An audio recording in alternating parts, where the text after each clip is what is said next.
Hi everyone, welcome to the Arkenstone Wealth video blog. My name is Rowan Howes and I work here as an independent mortgage advisor. I've just got back from my holiday in France, so I'm being a good boy and I'm quarantining and working from home. So I do apologize if this is not the usual production quality of my videos, but I'm making do. So today we're going to talk about some of the major mortgage market issues that we are finding at the moment and the top 3 biggest challenges that our clients are facing and what's actually causing these challenges. So the first one up is mortgage loan to values, and specifically with the 10% deposit mortgages.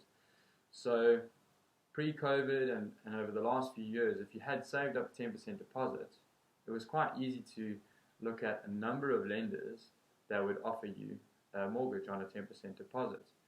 But since things have happened with COVID, although the property market's been quite resilient, a lot of lenders have actually pulled out of that 10% deposit space. And I think there's only 1 or 2 or 3 at the moment that are consistently doing it, but most lenders that come into that 10% deposit space are only there for a day or 2 or a few weeks. And the main reason for this is something called negative equity. And it's basically your property could run the risk of being worth less than your mortgage. So if you sold your property, then you wouldn't be able to pay off your mortgage, and that's called negative equity. And there's just a higher risk that negative equity can happen when you've got a 10% deposit. So what does this really mean? It's better, and we're finding with most of our clients, if you can raise a 15% deposit, then it opens up a wider range of lenders, and it just makes the whole buying process a lot easier, because those lenders that are doing the 10% deposits have been inundated and their processing times are quite a bit slower. We found some of our clients have found some creative ways to raise that additional 5% to make up the 15% deposit. And it can mean just talking to family members or digging into extra savings that you may have put aside because they're wanting to make sure that they get that property purchase. So the next thing that we're finding, one of the other issues, is the delays with mortgage applications, and the processing times are taking a bit longer than usual. And 2 of the main sort of reasons for this is that lenders underwriting at the moment, so the checks that they do on applications that people are putting forward, have become quite a bit more stringent. So that's one reason that it's taking a bit longer. And the other is just that so many people are applying for mortgages, so lenders have really been inundated. So for yourself, you could just manage your own expectations and expect that it could take up to 3, maybe 4 weeks to hear back for a mortgage offer if you're applying for a mortgage.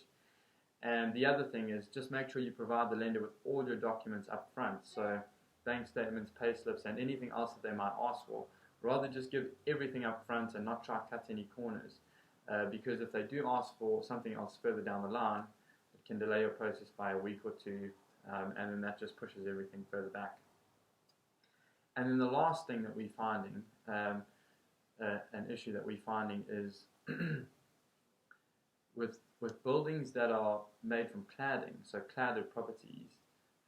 You might remember in 2018, Grenfell Towers, the big disaster there.